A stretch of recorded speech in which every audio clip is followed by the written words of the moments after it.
paniwala.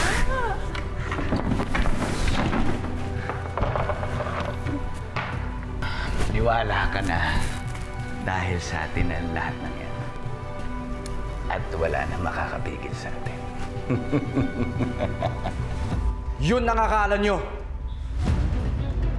Anton? Luhod! Bilis!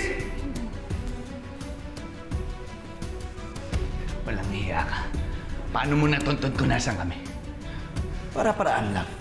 Anton, please, kung ano man ang kabaliwan ang iniisip mo, please, huwag mo nang ituloy. Tumahimik ka! Huwag mo gagalawin yan! Bakit? Pera ito ng mga taong biniktima mo! Kaya wala kang karapatan dito. Ikaw ang walang karapatan. Dahil inutil ka. Talaga? Eh bakit kita naisahan ngayon? Ha? Akin yung pera ko! Pera namin! Tumahimik kayo! Wala sa inyong gagalaw, ha?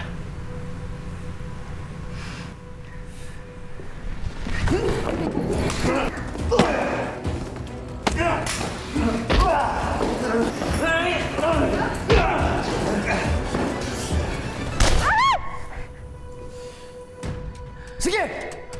Lapit pa! Diyan na kayo!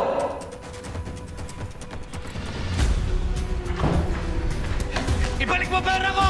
Huwag niyo kong susundan! Anton!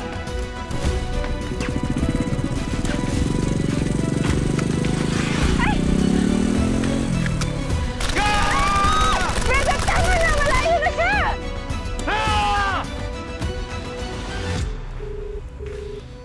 Bilisan mo, alamin mo kung nasa yung location niya. Di nga sumasagot si Anton. Baka mamaya napahamak na yun. Saan naman? Tagal-tagal mo na naman eh. Wait lang. Glenn? Ako nga. Bakit? May problema? Gusto ko lang naman malaman kung asan yung kaibigan mo at wala siya sa bahay. Ano yun? Bakasyon pag wala yung asawa niya?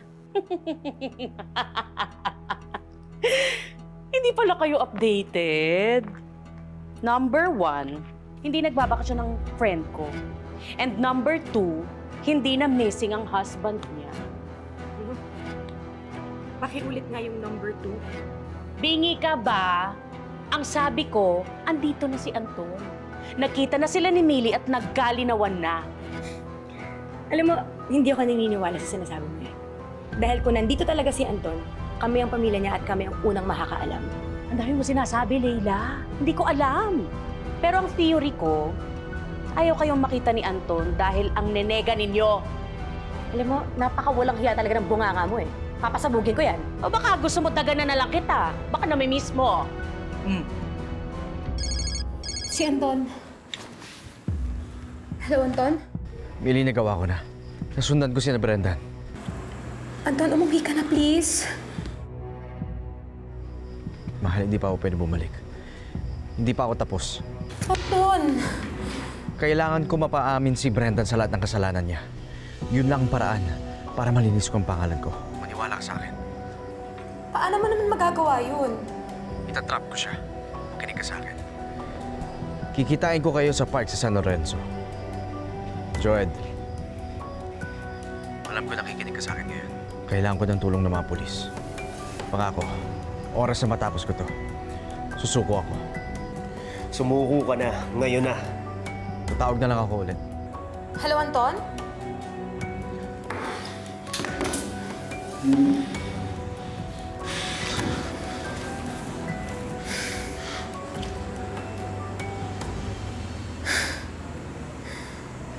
Alam ko kung nasa si Anton.